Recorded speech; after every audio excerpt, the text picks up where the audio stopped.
भारतीय राजनीतिक परिवेश में और भारतीय व्यवस्था में, यहाँ की प्रजाओं के संचालन में जो प्रजातांत्रिक व्यवस्था है, इस व्यवस्था के अंतर्गत जो भी भ्रष्टाचार अभी सम्मिलित है, सन्निहित है और चल रहा है, इन सब का एकमात्र जिम्मेदार यदि कोई है तो राजनीतिक दल और राजनेता लोग हैं।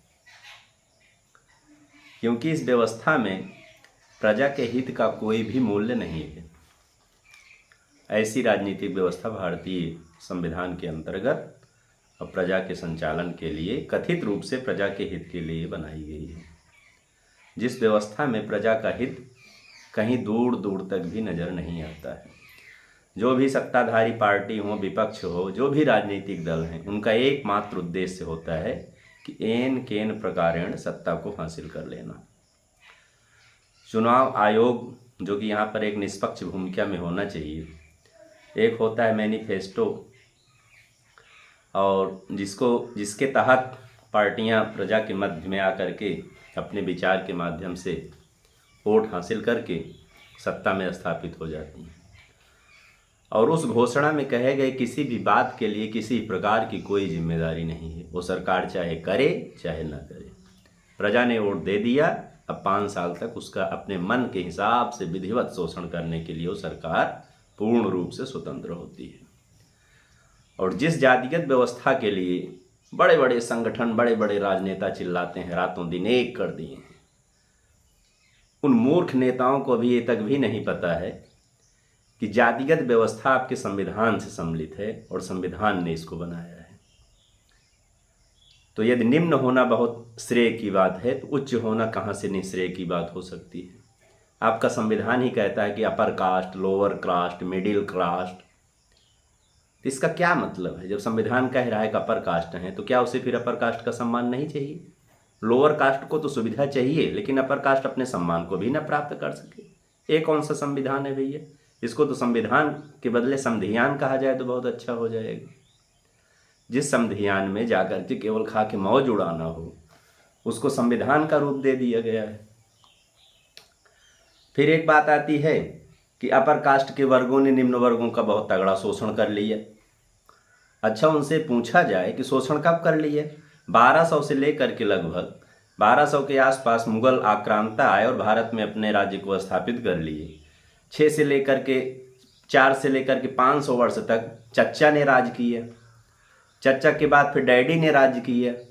तो इन गधों से ये कहना चाहिए कि आप अपने चच्चा और डैडी से क्यों नहीं पूछते हो कि शासन तो आपका था और शोषण ब्राह्मणों ने कर लिया है, शोषण अपर कास्ट ने कर लिया है।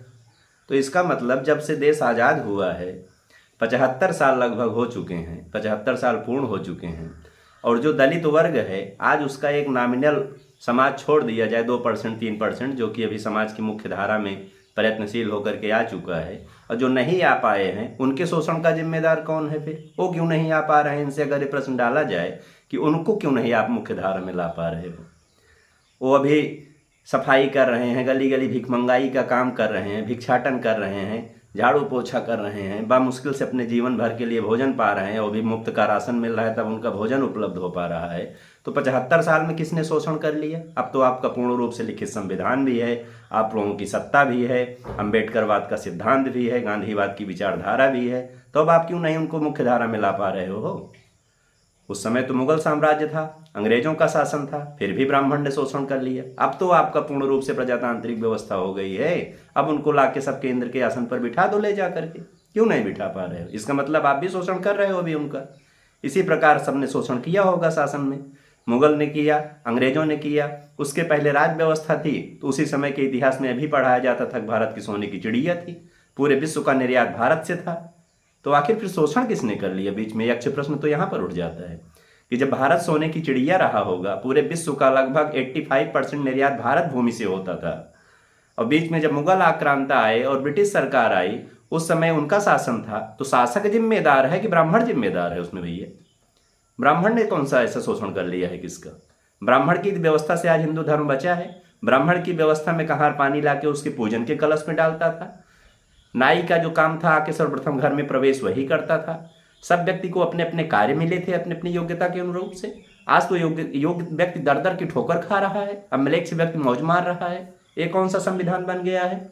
इस प्रकार की संवैधानिक व्यवस्था से मेरे विचार से तो केवल एक ही बात संभल के आती है इसमें कि मुगलों ने शोषण किया, मुगलों ने शासन किया, अंग्रेजों ने शासन किया, अंग्रेजों ने शोषण किया, और जाते जाते जब उनको लग गया कि मुझसे नहीं हो पाएगा, अब तो इसमें बड़े बड़े क्रांतिकारी और बड़े बड़े विचारक सब जाग गए, इन लोगों को ज्ञात हो चुका है, और पूरा हिंदू एक होकर के, पूरी भारत की कौम मुस्लिम तक भी एक होकर के अपनी आज़ादी चाह रहे हैं प्रजा के रूप में, न कि शासक वर्ग के लिए मैं कह रहा हूँ। जो प्रजा रूप में थी वो जब आज़ादी चाहने लग गई तो सबको जब लगा कि नहीं अब तो मुश्किल हो गया है, तो कुछ अपने दलालों को सेट कर दिया कि आप कथित रूप से मैं आपको एक ऐसी आज़ादी दे दूंगा जो संविधान के तहत पूरे जीवन शोषण करते करते इस भारत को तबाह कर देगा। मेरे हिसाब से तो केवल एक इसी प्रकार का संविधान चल रहा है, और मैं अपने विचार के हिसाब से एक बात और भी बता रहा हूं कि यदि इसी प्रकार की प्रजातांत्रिक अनियमितता, भ्रष्टाचार चलता रहा तो ये दिन दूर नहीं कि 2034 तक भारत पुनः गुलाम हो जाएगा। जय हिंद, जय भारत।